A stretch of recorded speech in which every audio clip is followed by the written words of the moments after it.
Buenos días, tardes o noches, amigos, amigas, y suscriptores, soy Pollofer con una creepypasta. Este debe de ser el segundo video de esta semana y la verdad no tengo mucho que decir, así que los dejo con, El hombre sonriente. Tengo una historia que contarte, te ruego que no la leas. Por favor, no. Sé que suena estúpido, pero cuando entiendas por qué, será demasiado tarde. Sé que esto no les impedirá que lo hagan, pero con esta simple advertencia dejaré tranquila mi conciencia.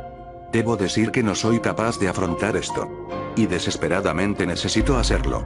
Déjenme comenzar desde el inicio. Tengo un viejo amigo, Joe, a quien conozco desde primaria. Estoy en mis veintitantos, él también, él ha sido mi amigo por lo menos la mitad de todo este tiempo.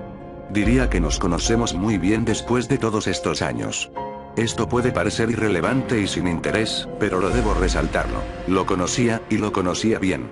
Lo que hizo no fue nada lo que él hubiese hecho sin alguna influencia externa. En la noche del viernes, enero 23.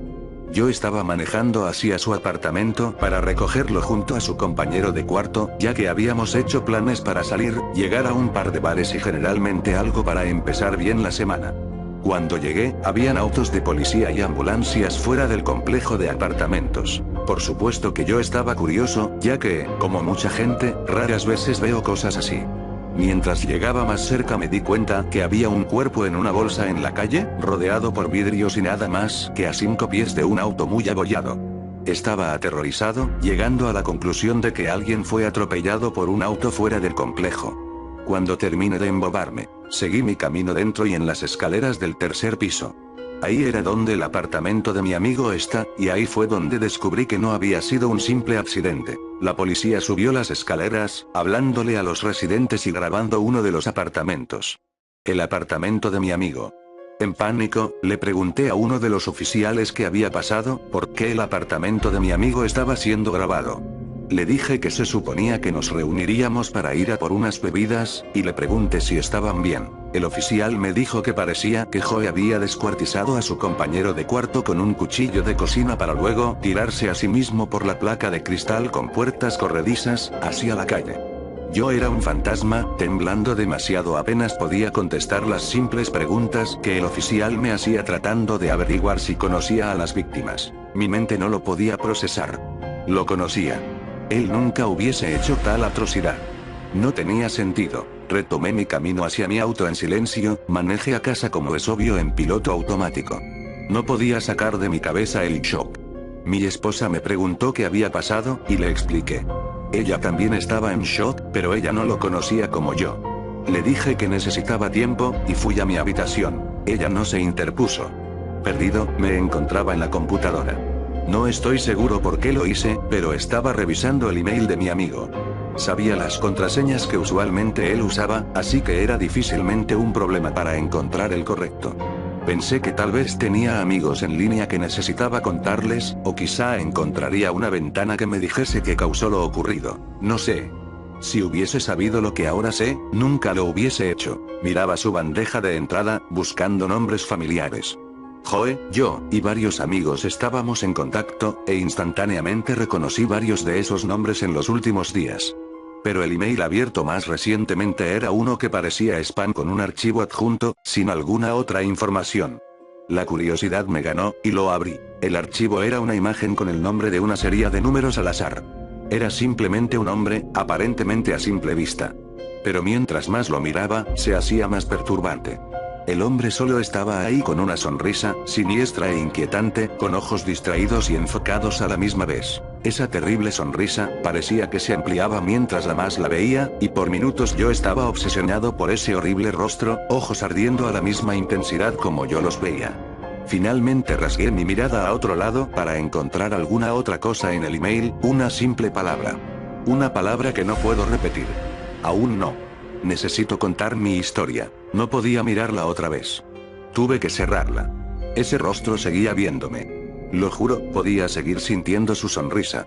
Mientras salía de su correo y sacaba esa horrible cosa de mi cabeza, me di cuenta de la hora en que fue recibida, enero 23, 5:35 p.m. Se suponía que nos encontraríamos a las 6. Él vio esto en menos de media hora antes que muera. Durante los siguientes días intenté sacarlo de mi mente. Asistí al funeral de mi amigo. Intenté seguir con mi vida, pero seguía sintiéndolo difícil. Cada vez que cerraba mis ojos sentía que alguien me miraba. En la noche, empecé a tener pesadillas inquietantes. Sonríe. No podía recordar mucho de ellas cuando desperté, pero todas tenían algunos elementos en común. Ese horrible hombre sonriendo, sangre, violencia, muerte. No podía dormir bien. Estaba luchando en el trabajo. Seguía sintiendo que estaba en el borde. Necesitaba saber qué estaba pasando. Era difícil saber realmente dónde comenzar a buscar, todo lo que tenía para seguir era esa imagen y la simple palabra que la acompañaba. Grinning Man es difícilmente una búsqueda descriptiva. Aún Ted Grinning Man o Cursed Grinning Man no era mejor. Todavía, hice lo que pude con mis limitadas opciones. De hecho, encontré una referencia hacia ello, o por lo menos lo creía, en una página dedicada a conspiraciones y cosas paranormales y otras cosas que normalmente tomaría como si fuese una estupidez. Todavía, esto no era normal, y yo estaba dispuesto a abrir mi mente para cualquier explicación, desde que esto parece desafiar lo convencional. Lo que descubrí sobre este Grinning Man fue que era una imagen que parecía circular por las pizarras de imágenes y foros algunos años antes. El artículo decía que la imagen era inofensiva, sino un poco horripilante, cosa que estoy en total desacuerdo con un poco, pero parecía que algo acerca de ella, cuando estaba junto a una palabra que era desconocida, podía activar extremos combates de psicosis, irritabilidad, pesadillas y alucinaciones. Parecía absolutamente estúpido, un simple texto y píxeles causando daños, y aún estaba sentado ahí, dándome cuenta que estaba experimentando las mismas pesadillas. Irritabilidad y alucinaciones. Y Joe obviamente experimentó psicosis, evidenciado por su súbito asesinato-suicidio. Estaba aturdido. Pensé que tenía que ser una broma, un tipo de bizarro engaño, pero sabía que habían más cosas relacionadas que solo eso. Yo sabía que estaba sintiendo, yo conocía a mi amigo. Esa imagen, y esa palabra tenía que ser la palabra.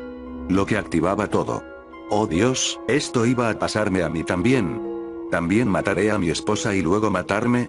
Comencé a entrar en pánico, pero mi mente racional pudo ganar. Si solo era paranoia, alucinaciones, eso no podía herirme, ¿verdad? Ellos solo tenían poder si yo se los daba. Decidí acabar con esto, sacarlo de mi mente, racionalizarlo cada vez que lo sentía. Eso sería el fin de todo. Mientras mi cerebro racional me ayudaba durante el día, no me podía proteger de noche. Mis sueños seguían degradándose, terminaban despertándome en medio de la noche, sudor frío y corazón golpeteando.